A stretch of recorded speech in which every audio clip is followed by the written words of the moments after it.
சொல்லி வந்து கொண்டிருந்த போது உடனே அவை முன்னவர் எழுந்து சம்பந்தம் இல்லாமல் இதையெல்லாம் இங்கு பேசக்கூடாது என்று அவர் எனக்கான முழுமையான பேசுவதற்கான வாய்ப்பை பேரவைத் தலைவரிடம் முறையிட்டு தடுத்தது என்னால் ஏற்றுக்கொள்ள முடியவில்லை.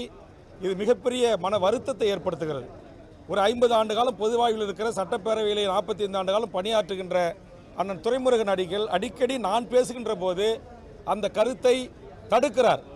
இதே நான் பேசிய அதே கருத்தை தான் பிறகு சில சட்டமன்ற உறுப்பினர்கள் பேசுகிறார்கள். ஒட்டுமொத்த அமைச்சர்கள், அவை முன்னவர், பேரவைத் தலைவர் அமைதியாக அவர்களுக்கு அனுமதிக்கிறார்கள். அதே மாதிரி நம்முடைய ஜாகிர் ஹுசேன், ஜாஃபர் அலி குடும்பத்திற்கு அரசு நிதி வழங்க முன்வரணும், ஒரு அரசு வேலை வழங்க முன்வரணும் அப்படின்ற கருத்தை கூட முழுமையாக என்னை சொல்ல பேரவைத் தலைவர் அனுமதிக்கலை.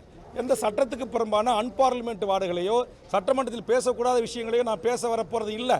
இன்னும் சொல்ல போனால் நான் கூட்டணியில் இருக்கிறேன்.